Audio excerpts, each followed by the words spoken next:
Hello students, मेरा नाम है गौरव और स्वागत है आपका मेरे चैनल ग्रो विद गौरव में। हम लास्ट लेक्चर फिजिक्स के लास्ट लेक्चर में हम इलेक्ट्रिक फील्ड के बारे में पढ़ चुके थे कि इलेक्ट्रिक फील्ड क्या होता है। थोड़ा सा मैं बता देता हूँ आपको। मान लीजिए ये कोई एक पॉजिटिव चार्ज है, तो हमने ये देखा था कि इस पॉजिटिव चार्ज के चारों तरफ में त्रिज्यक, ठीक है, त्रिज्यक मतलब एक त्रिज्या के रूप में कुछ सतत लाइनें निकलती हैं। सतत मतलब लगातार, उनके बीच में ऐसा नहीं कि टूटती हुई लाइनें जाएंगी। कैसी लाइन जाती है? एकदम लगातार सतत लाइनें जाती हैं। इन लाइनों को हम क्या बोलते हैं? ठीक है ना, ये सतत लाइनों को मिला के इन सब को, ठीक है ना, इन सब से जो क्षेत्र बनता है उसको हम क्या बोलते हैं? विद्युत क्षेत्र। ठीक है, इलेक्ट्रिक फील्ड, विद्युत क्षेत्र या इलेक्ट्रिक फील्ड, इंग्लिश में इसको हम क्या बोलते हैं? Electric field. ये हम लास्ट लेक्चर में पढ़ चुके हैं, ठीक है ना। आज हम इसकी डेफिनेशन में ये जानेंगे कि इसका एक्सप्रेशन मैथमेटिकली कैसा होता है, गणितीय रूप में इसको हम कैसे लिखेंगे। ठीक है, देखिए तो इसको मैं आपको ऐसे समझा सकता हूं। मान लीजिए ये एक चार्ज है, पॉजिटिव चार्ज, जिसका वैल्यू कितना है? Q। अब क्या किया मैंने, इसके विद्युत क्षेत्र के अंदर, विद्युत क्षेत्र के अंदर मतलब इसके चारों तरफ कुछ सतत लाइनें होंगी, ठीक है ना, जिनको हम क्या बोलते हैं? विद्युत बल रेखाएं। क्या बोलते हैं? विद्युत बल रेखाएं। तो इसके चारों तरफ विद्युत बल रेखाएं होंगी हर दिशा में, ठीक है ना। अब हमने क्या किया, एक पॉइंट चार्ज, ठीक है, एक पॉइंट चार्ज हम लेके आए। कैसा चार्ज? Point charge. और इसका जो चार्ज का मैग्नीट्यूड है वो कितना है? Q नॉट है। ये पॉइंट चार्ज बहुत ही ज्यादा स्मॉल होगा। कैसा होगा? स्मॉल होगा। इतना स्मॉल होगा कि इसका खुद का कोई भी विद्युत क्षेत्र नहीं होगा, ठीक है ना। इसका खुद का विद्युत क्षेत्र क्या होगा? जीरो होगा, नहीं होगा, नेग्लिजिबल होगा। इसका मीन्स इसके चारों तरफ इसका खुद का कोई विद्युत क्षेत्र नहीं होगा, ऐसा हम मानेंगे, ठीक है ना। ऐसा हम मान लिया है कि इसका कोई विद्युत क्षेत्र नहीं होगा। तो जब इस Q नॉट चार्ज को हम इस Q चार्ज के इलेक्ट्रिक फील्ड के अंदर लेके जाएंगे या विद्युत क्षेत्र के अंदर लेके जाएंगे, तो ये Q नॉट एक बल का अनुभव करेगा according to the Coulomb's law, ठीक है ना। तो उस बल को हम बोल देते हैं, अब मान लीजिए ये अगर पॉजिटिव चार्ज है तो एक प्रतिकर्षण का बल इस पे लगेगा, तो उस बल को हम बोल देते हैं F, ठीक है, एक बल लगेगा F। तो अगर उसको इलेक्ट्रिक फील्ड लिखना हो तो हम लिख सकते हैं इलेक्ट्रिक फील्ड विद्युत क्षेत्र, इसको हम बोलते हैं विद्युत क्षेत्र तीव्रता E, ठीक है, विद्युत क्षेत्र को हम E से डिनोट करते हैं। विद्युत क्षेत्र बराबर F divide by Q not, ठीक है ना। यहां पर भी मैं एक चीज और ऐड कर देता हूं, तो E वेक्टर बराबर होगा F वेक्टर और limit Q naught tends to zero, क्योंकि हमने क्या बोला था कि Q नॉट बहुत ही स्मॉल है।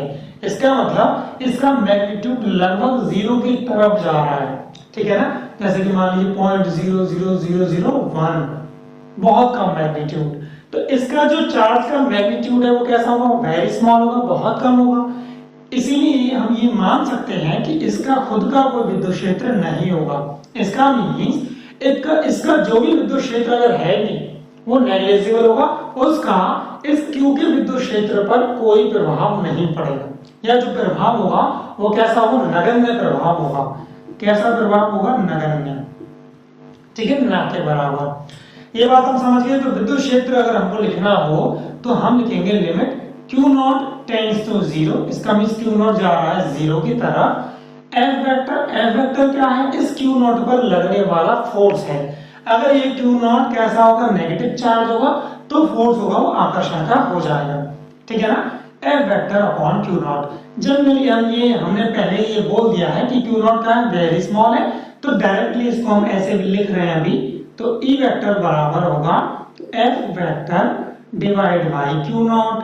तो यहां से अगर मुझको लिखना हो F वेक्टर मींस फोर्स कि इस Q नॉट चार्ज पर कितना फोर्स लगेगा, इसको हम लिख सकते हैं F वेक्टर बराबर E vector into Q not. ठीक है ना, ये थोड़ा इंपॉर्टेंट फॉर्मूला है, इसको हम समझेंगे अभी देखिए इलेक्ट्रिक फील्ड की एक और डेफिनेशन हम दे सकते हैं। तो वो डेफिनेशन क्या हो सकती है, देखो उसको भी मैं लिख देता हूं। तो इलेक्ट्रिक फील्ड की एक और डेफिनेशन हम ये दे सकते हैं कि अगर इस Q नॉट चार्ज, ठीक है, ये जो भी चार्ज है, अगर इस चार्ज को मैं कर दूं यूनिटी, ठीक है, कितना कर दूं इसको, इसका मैग्नीट्यूड अगर मैं कर देता हूं यूनिटी, ठीक है ना, तो इस यूनिटी चार्ज की वजह से जो भी फोर्स लगेगा उसको हम क्या बोलेंगे, उसको हम बोलेंगे इलेक्ट्रिक फील्ड, विद्युत क्षेत्र की तीव्रता। ठीक है ना, इसका मींस क्या हुआ, अगर मुझको विद्युत क्षेत्र की तीव्रता निकालनी है, क्या निकालनी है, विद्युत क्षेत्र की तीव्रता, जिसको हम क्या बोल रहे हैं, इसको हम बोल रहे हैं E वेक्टर। तो हम कैसे निकाल सकते हैं, हमने Q नॉट को क्या मान लिया है, यूनिटी मींस 1 मान लिया है। ठीक है ना, तो इसके 1 हो जाने पर जो फोर्स होगा, इसको हम एक तरीके से कह सकते हैं, देखो कूलम्ब्स लॉ से अगर मुझको फोर्स निकालना हो तो हम कैसे लिख सकते हैं, अभी हम मैग्नीट्यूड की बात कर लेते हैं। तो हम लिखेंगे देखो के Q into Q not divide by क्या होगा, आर स्क्वायर। ठीक है ना, अब हमने ये बोला हुआ है, हमने क्या बोला है, हमने ये बोला है कि, चलिए मैं ऊपर लिख देता हूं, हमने ये बोला, यहां से मैं ऊपर लिख रहा हूं, ठीक है, तो हमने ये बोला है कि इलेक्ट्रिक फील्ड की जो डेफिनेशन होगी वो होगी, अगर इस Q नॉट को मैं क्या कर दूं यूनिटी, ठीक है ना, तो E वेक्टर बराबर, इसको यूनिटी करने के बाद जो भी फोर्स होगा, इसको यूनिटी कीजिए तो फोर्स कितना बचेगा, ये बचेगा KQ अपॉन R स्क्वायर। ठीक है ना, ये बचेगा ना, इसका मींस E वेक्टर बराबर क्या निकला, E वेक्टर बराबर निकला KQ upon R square. Vector form में लिखना हो तो यहाँ वेक्टर आ जाएगा, मैग्नीट्यूड फॉर्म में लिखना हो तो यहाँ से वेक्टर हट जाएगा। अब एक चीज देखिए आप, इसी चीज को अगर मुझे इससे लिखना होता, इससे, तो हम कैसे लिखते, देखो हम लिखते यहाँ से E वेक्टर बराबर F वेक्टर। F वेक्टर कितना होता है यहाँ से, देखो Q, अभी हम मैग्नीट्यूड ले लेते हैं, Q not divide by R square. ठीक है ना, Q नॉट का हमको डिवाइड करना है, तो Q नॉट का हम डिवाइड कर देंगे, तो Q नॉट से Q नॉट का क्या हो जाएगा, कैंसिल आउट। ठीक है ना, तो दोनों ही केस में हम क्या कह सकते हैं कि डेफिनेशन दोनों ही केस से क्या होगी, सही निकलेगी, फॉर्मूला दोनों ही केस से सही निकलेगा। तो E बराबर क्या होगा, KQ अपॉन R स्क्वायर। अगर वेक्टर फॉर्म में लिखना हो तो हम क्या लिख देंगे, देखो यहाँ वेक्टर आ जाएगा, ये वेक्टर आ जाएगा, और डायरेक्शन के लिए यहाँ पे R कैप लिख देंगे हम। ठीक है, डायरेक्शन के लिए हम क्या लिख देंगे, R कैप। तो ये बात उम्मीद है आपको समझ आ गई होगी कि विद्युत क्षेत्र की तीव्रता को अगर हमको मैथमेटिकली लिखना हो तो हम कैसे लिख सकते हैं। ठीक है, अब देखिए, अब हम ये देखने वाले हैं कि इस विद्युत क्षेत्र का, जो विद्युत क्षेत्र की तीव्रता रही है, इसका दूरी से क्या रिलेशन होगा। तो हमने अभी अभी फॉर्मूला देखा है, E वेक्टर बराबर हमने क्या देखा है, KQ divide by R square, vector form में तो वेक्टर एंड R कैप।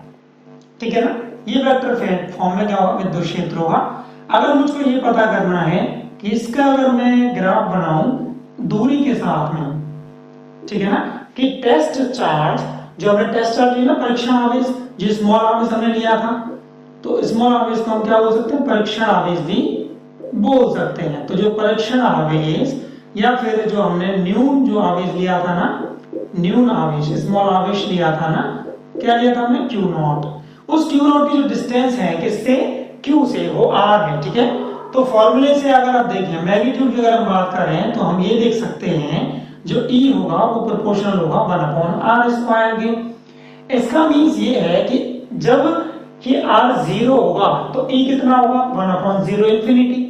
इसका मींस ये क्या होगा, इंफिनिटी होगा जब R 0 है, और जब R इंफिनिटी होगा तो E क्या हो जाएगा, 0 हो जाएगा। इसका मतलब इंफिनिटी पे 0 हो जाएगा। ठीक है, तो जो इसका ग्राफ बनने वाला है वो कुछ इस तरीके से बनेगा। आप वैल्यूज रख रख के देख सकते हैं। इस एक्सिस पे हम लेंगे, ठीक है, इस एक्सिस पे हम लेंगे E और इस एक्सिस पे हम ले लेंगे R। तो ये ग्राफ किसके बीच में है, E प्रोपोर्शनल टू 1/r² के बीच में। ठीक है ना? उम्मीद है आपको ये समझ आ गया होगा। इस लेक्चर के लिए इतना ही। नेक्स्ट लेक्चर में हम विद्युत क्षेत्र को आगे बढ़ाएंगे, इसके बारे में और आगे पढ़ेंगे। अगर आपको ये टॉपिक समझ आ गया हो तो प्लीज वीडियो को लाइक कर दीजिएगा, और जो आपके साथी हैं जिनको इस वीडियो का फायदा उठा सकते हैं उनको आप प्लीज इस वीडियो को शेयर कर दीजिएगा।